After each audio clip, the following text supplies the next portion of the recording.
गुरुपेक्षा कोणी मोठा असूच शकत. गुरु हा संत कोळीचा राजा, गुरु हा संत कोळीचा राजा,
पाहता नाही त्रैलोकी.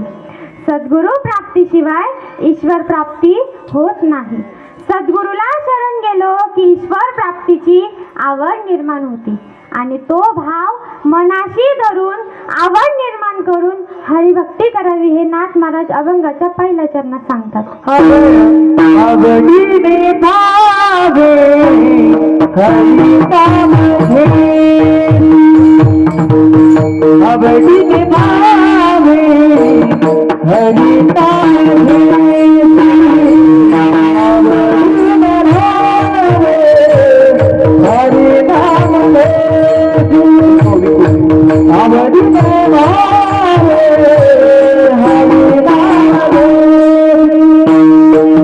आवडीने भावे हरी नाम हरी नाम आवडीने भावे हरी नाम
चिंता ही सर्वांच्या ठिकाणी असते महाराज. आता तुम्ही एवढे जणी कीर्तनात बसलेत की मला सांगा चिंता कोणाला नाही आहे ना? सर्वांना चिंता.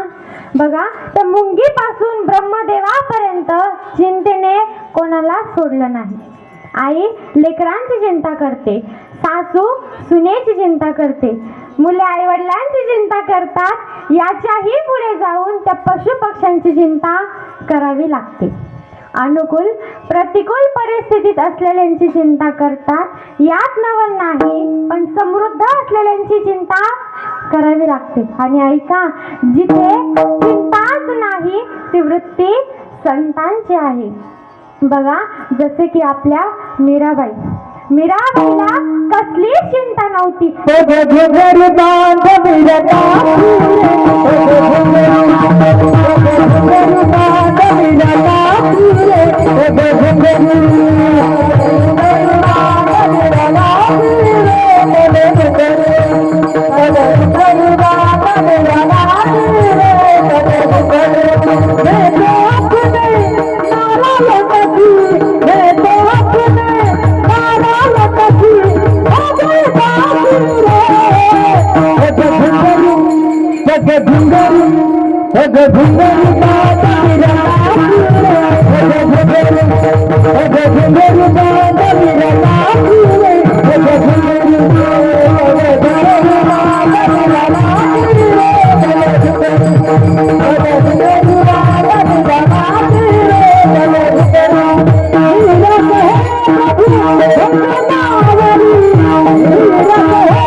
शिकले राव तुम्ही, तुम्हाला तर सांगायची गरज नाही राहिली आता.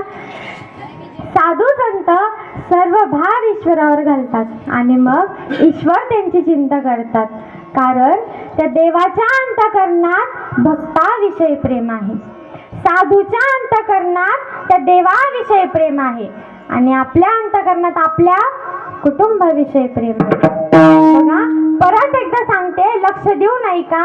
त्या देवाच्या अंतःकरणात भक्ताविषयी प्रेम आहे, साधूच्या अंतःकरणात त्या देवाविषयी प्रेम आहे आणि आपल्या अंतःकरणात आपल्या कुटुंबाविषयी प्रेम आहे. बघा, साधूच्या अंतःकरणातील प्रेमाचा विषय सत्य, नित्य, चैतन्य, अविनाशी असलेला तो देव आहे आणि आपल्या अंतःकरणातील प्रेमाचा विषय असत्य, जड, खोटा, विनाशी असलेला संसार आहे महाराज. बघा, आता माणसांच्या अंतःकरणामध्ये प्रेम असावं का नसावं? असावं, पण बघा, त्या प्रेमाचा विषय देव असावा, भगवंत असावा, त्या प्रेमाचं अवलंबन परमात्मा असावा. बघा, आपण आपल्या संसारात एखाद्या व्यक्तीवर, एखाद्या वस्तूवर, एखाद्या पदार्थावर प्रेम करतो. मग बघा, एखाद्या व्यक्तीवर, वस्तूवर, पदार्थावर प्रेम केल्यानंतर कालांतराने आपल्या पदरात काय पडतं बरं? सुख पडतं का दुःख पडतं?